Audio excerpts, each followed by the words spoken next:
السلام علیکم ورحمۃ اللہ وبرکاتہ۔ اعوذ باللہ من الشیطان الرجیم، بسم اللہ الرحمن الرحیم۔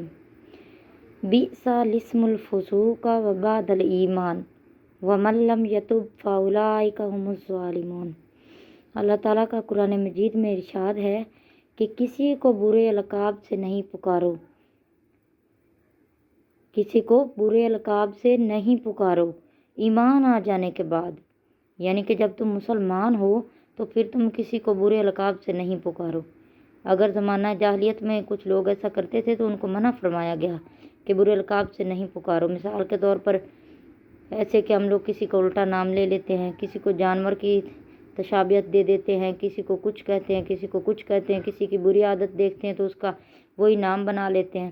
تو نبی اکرم صلی اللہ علیہ وآلہ وسلم نے بھی اس بات سے منع فرمایا ہے۔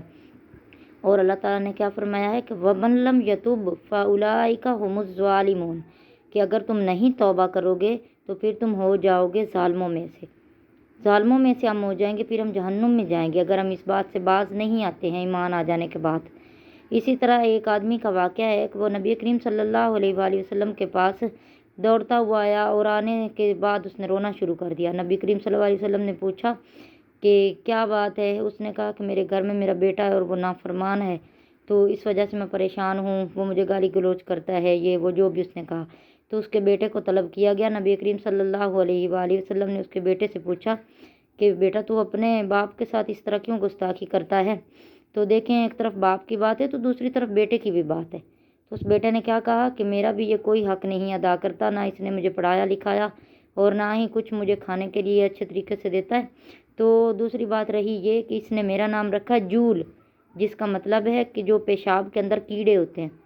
تو دیکھیں استغفر اللہ، اپنی اولاد کے اچھے اچھے اسلامی نام رکھیں۔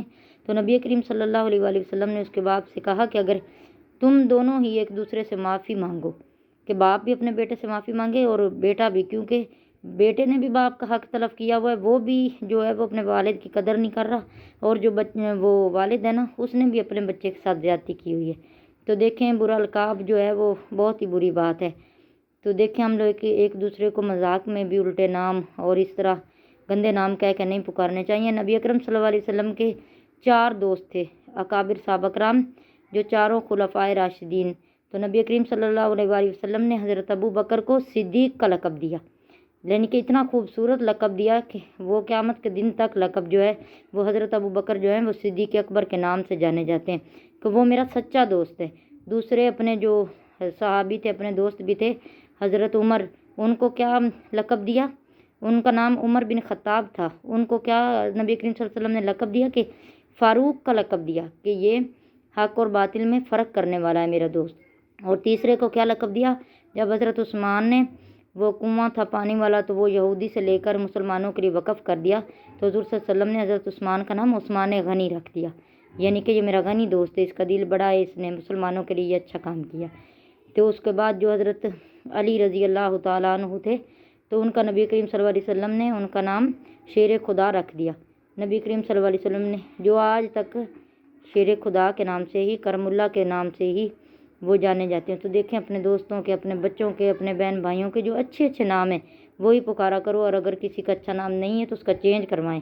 دیکھیں اللہ تعالیٰ نے قرآن مجید میں جب فرمایا تو یہ ہم پہ فرض ہو گیا ہے کہ کسی کو برے القاب سے نہیں پکارو اور توبہ کر لو۔ دیکھیں توبہ کر لینے کے بعد اللہ تعالیٰ کیا فرماتے؟ ان اللہ یغفر الذنوب جميعا، کہ جتنے بھی تمہارے گناہ ہیں جب تم توبہ کرتے ہو تو میں سارے کے سارے معاف کر دیتا ہوں۔